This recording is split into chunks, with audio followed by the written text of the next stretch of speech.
As we reported top of the hour, lawmakers are getting restless about the lack of information coming from DHS and Secret Service about the attempted assassination of former President Donald Trump. We're learning now that DHS and the FBI have agreed to hold a phone meeting tomorrow with not just one group or committee, but every House lawmaker. Let's bring in House Majority Leader Steve Scalise. Good to have you on the program. Majority Leader, appreciate your time. So I guess the point of this is that they were finding the requests coming from so many different committees, so many different members. They said, okay, we're just going to do this all at once with a phone call. Do you expect them to come out and give the straight up facts about what they know that led to this? Well, Sandra and John, good to be with you. I'm not here expecting a lot on this phone call. You don't usually get a lot of candor on these kinds of large phone calls. That's why you need hearings, and we're going to have hearings starting Monday. I know Jamie Comer and the House Oversight Committee are going to be holding a hearing. Chairman Green and the Homeland Security Committee are going to be holding hearings as well. And look, people want answers, deserve answers, and there's still a lot of questions. And, you know, you hear these leaks from the Secret Service, even though the head of the Secret Service herself will not come and address the public, which is a major concern, but they're leaking, trying to blame this on local law enforcement. Look, if they farmed out their major duties to other agencies, it's still their responsibility. And there's major questions about the rooftop. And, you know, did the Secret Service head say that they thought it was too sloped? Well, the 20-year-old had no problem getting up there. You know, this is a major failure that we still need to get to the bottom of what really happened. And we're going to get those answers in a public setting, not on a phone call where it's very, you know, just kind of very generic.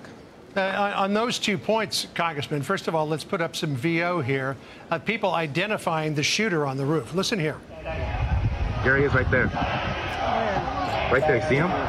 He's laying down, see him? There he is. Because we have millions and millions of people. He's on the roof. He's right. We have people that right should not be here, right on the roof. All right, you can hear them saying, officer, there's somebody on the roof. Apparently an officer climbed up there.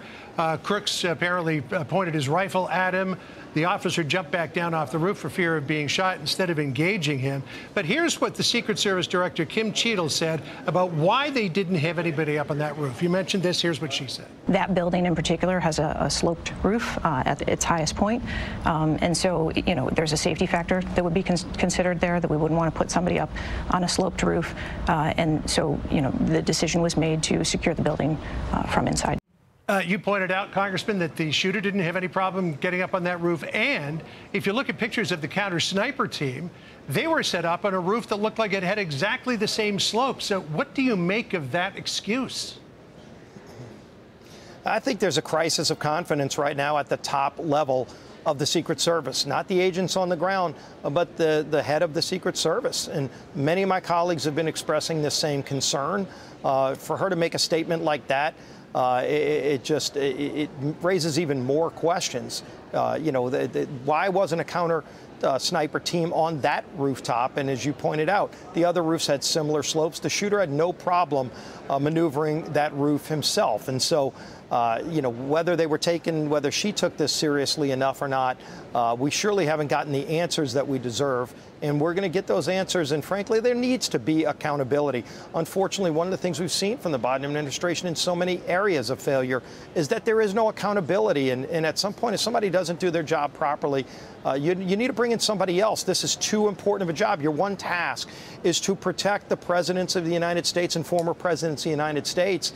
And, you know, all of the other stuff that she's focused on is way outside of the mission. And I think she might have lost sight of the mission. You got to wonder if she's going to keep her job. She was asked about that in this brand new ABC News interview. Here's how she responded. Listen. Who is most responsible for this happening? What I would say is that the Secret Service is responsible for the protection of the former president. So the buck stops with you? The buck stops with me. I am the director of the Secret Service. It was unacceptable, and it's something that shouldn't happen again. Makes you wonder about her future. Are you, Congressman, calling for her departure? I think that we need new leadership at the top of the Secret Service, somebody who's focused on the mission, the main mission, and that is to protect the President of the United States and former presidents of the United States and the people that they're tasked with protecting.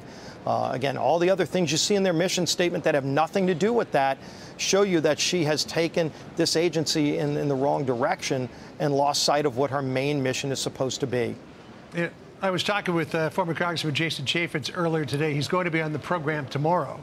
He, of course, was the chairman of the Oversight Committee back in 2014, 2015, when all of these problems with the Secret Service were going on and 2 directors lost their jobs. So we'll talk to him more tomorrow about all of that. Congressman, great to see you. Thank you so much. Hope you enjoy the RNC. Yep. Great being with you. Thanks again. All right. I'm Steve Doocy. I'm Brian Kilmeade. And I'm Ainsley Earhart. And click here to subscribe to the Fox News YouTube page to catch our hottest interviews and most compelling analysis.